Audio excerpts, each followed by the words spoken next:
Bismillah ar-Rahman ar-Rahim. Assalamu alaikum wa rahmatullahi wa barakatuh. How are you, my students? I hope that you're happy and healthy and ready for today's lesson, which is the enrichment. But before we do that, of course, you remember our previous lesson. Let's revise it together. We were talking about TV programs. What kind of TV programs do you like and why? What kind of TV programs do you dislike and why? Then we read some articles about TV programs, the Jeopardy, the quiz show, and the Hoy, the family show. It's a morning show because it airs in the morning. Then we read about the famous, well-known National Geographic channel, the documentaries about animals, nature, science, and technology. Of course, it's very well known. Then we took the CSI, Crime Scene Investigation, who is about a team of forensic scientists who investigate mysterious and unusual deaths. Unusual. Of course, this is a very well-known also TV show. Then we read about Top Gear.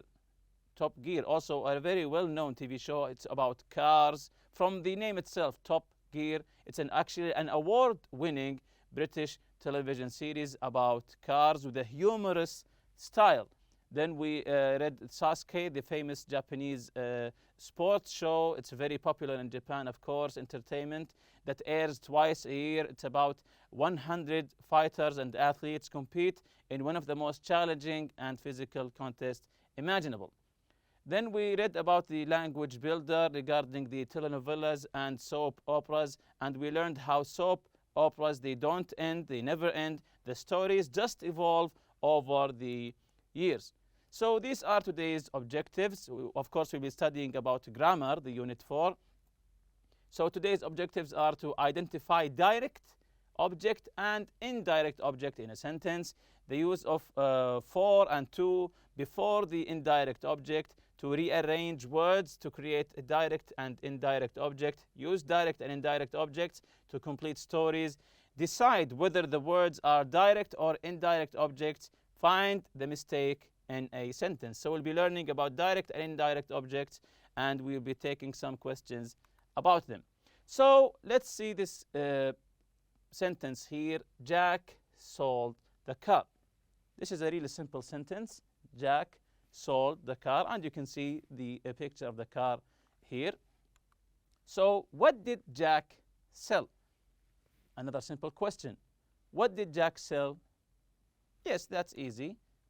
His car. Jack sold his car. So in this sentence, the car is the direct object of the verb sell. What did Jack sell? His car. So the car here in this sentence is the direct object. From the name itself, it's the direct object because the verb sell, what's the direct object for the verb sell? What did Jack sell? His car. Jack sold the car to John. Again, Jack sold the car to John. And you can say Jack sold John the car. You can notice here we have two objects, of course, so we'll be learning about that. Who did Jack sell the car to? We know that Jack sold his car. Who did he sell it to? This is really simple, to John. So John is the indirect object. So John here is the indirect object. Of course, we know that the car is the direct object and John here is the indirect object. So this is really simple. Notice the difference. Notice the different positions of the indirect object before or after the direct object and the use of the preposition. So you notice here the indirect object, we can change the position of the indirect object. Again, notice the different positions of the indirect object before or after the direct object and the use of the preposition. So the indirect object here, John, it came after the direct object, the car, and here it came before the direct object, the car, with the help here, of course, of the preposition to. So we'll be discussing this in a matter of minutes. So direct and indirect objects. A direct object is a noun or a preposition that receives the action of the verb. The direct object is a noun or a preposition which receives the action of the verb. So it's the receiver of the verb. This is the direct object. A direct object answers the question what or who. A direct object answers the question what or who. For example here, John wrote the poem. John wrote the poem. John likes his new teacher. An indirect object tells us to or for whom the action is done. Again, an indirect object tells us to or for whom the action is done. So he's not the receiver of the verb. It was done for him. To or for whom the action is done. There must be a direct object for there to be an indirect object. So there is no indirect object without a direct object. So if you have to put an indirect object, there has to be a direct object in the sentence. John wrote the poem for his mother. John wrote the poem. So the poem here is the direct object for his mother. So his mother here is the indirect object. John read the poem to the audience. Again, so the poem here is a direct object to the audience. The audience here is indirect object. So this is really simple. If there is a preposition, the indirect object goes after the direct object. If there's a preposition, the indirect object goes after the direct object. For example here, she gave the remote control to me. So to me. Again, she gave the remote control to me. You can see the preposition here to. She gave the remote control to me. If there is no preposition, the indirect object goes before the direct object. If there is no preposition, if the sentence has no preposition, then the indirect object goes before the direct object. For the example here, she gave me the remote control. She gave me the remote control. So me here is the indirect object and the remote control is the direct object.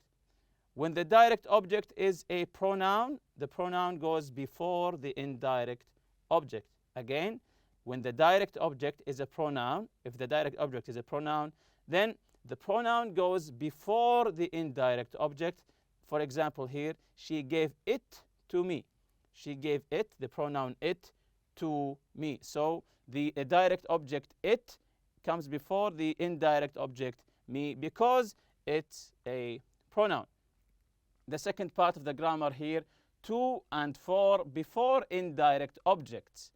To and for before indirect objects. So we'll be talking about indirect objects here regarding the words for and to. So let's begin with to here. We use to if the indirect object is receiving something. Again, we use to when if the indirect object is receiving something, he is getting something. We use to with these verbs. So we use to if the indirect object is receiving something, he is getting something, he is benefiting from someone. And we use to with these verbs like bring, confess, give, hand, lend, offer, pass, pay, promise, read, sell, send, show, take, tell, and write. So we use it with these verbs. For example here, will you pass a pillow to me? Again, will you pass, of course this is a question form, will you pass a pillow to me? So me here is the indirect object and I'm receiving the pillow, so I'm getting something. Will you pass a pillow to me? Note here that the preposition to is not used when the indirect object comes before the direct object. Of course, this was mentioned before. Let's say it again. Note here that the preposition to is not used when the indirect object comes before the direct object. So if the indirect comes before the direct, we don't write to. Will you pass me a pillow? Will you pass me a pillow? Notice the difference here. The first one was, will you pass a pillow to me? Why? Because the indirect object came after. So when the indirect object comes before the direct object, we don't write to. Just like the example here, will you pass me a pillow? So here's some sentences here. Let's read them together. Ali wrote a letter to Adil and told him about our trip. So Ali wrote a letter to Adil and told him about our trip.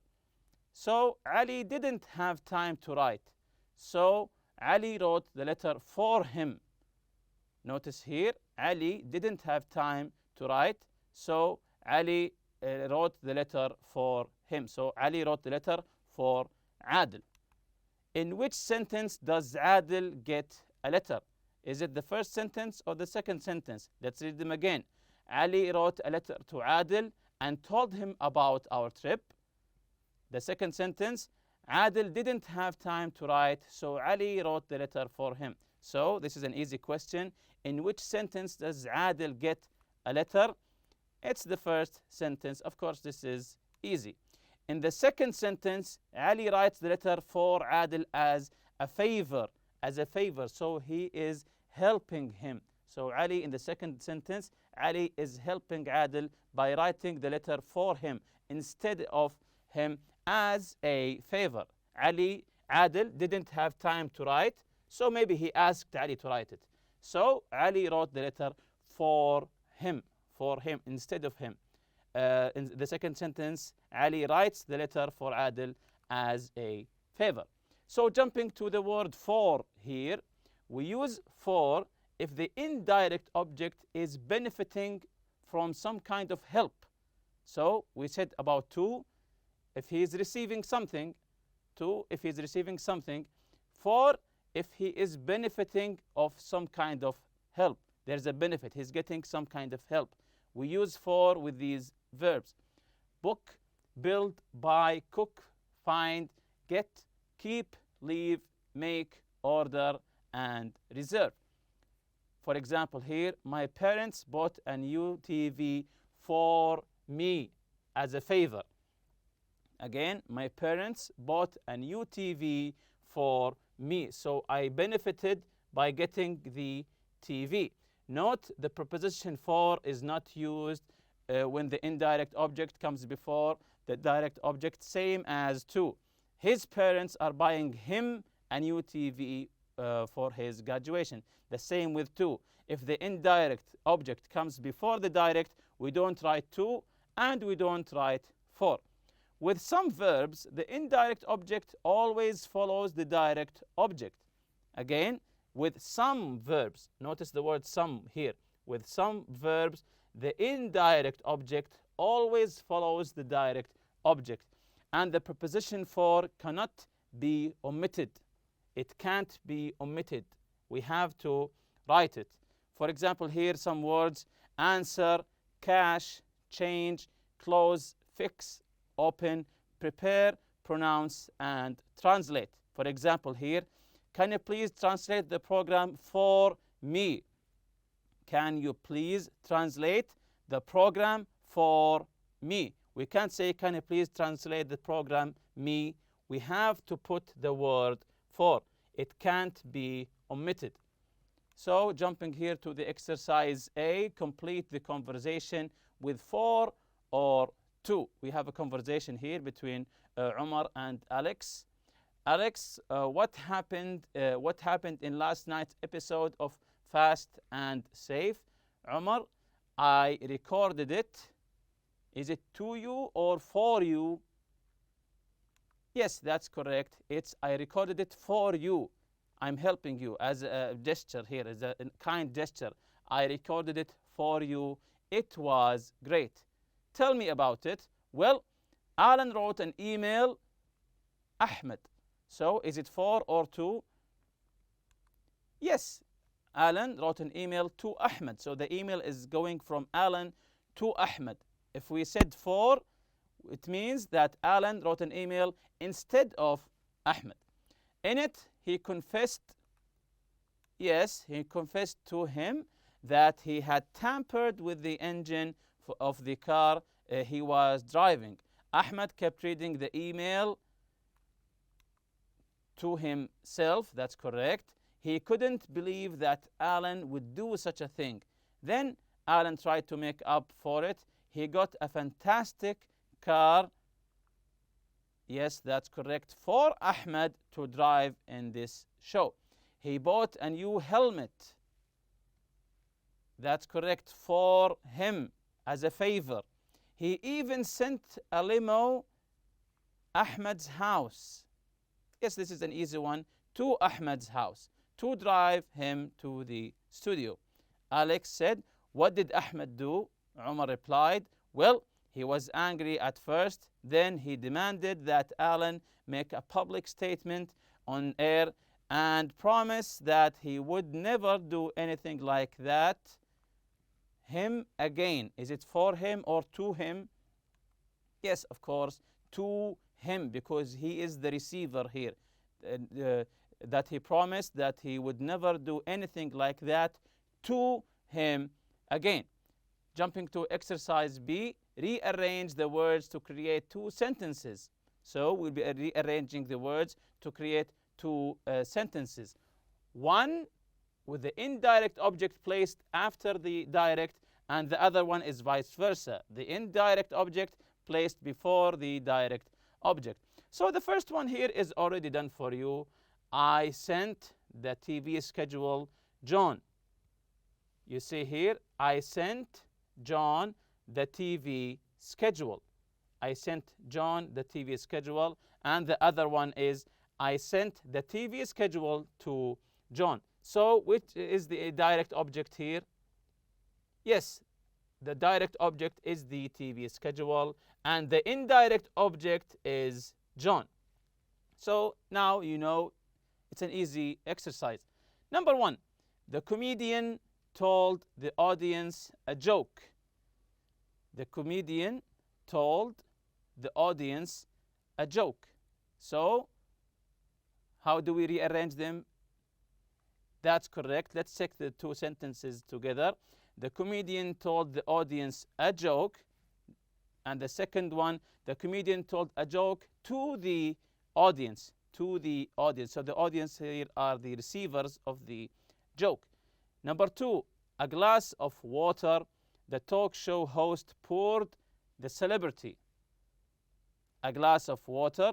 The talk show host poured the celebrity. So how do we rearrange these words? That's correct. Let's read them together. The talk show host poured the celebrity a glass of water, or you can say the talk show host poured a glass of water for the celebrity. Of course, the celebrity here is the indirect object, and the direct object is a glass of water. And the verb here, of course, is poured. Poured. Number three, the sitcom dad gave his wife his wallet.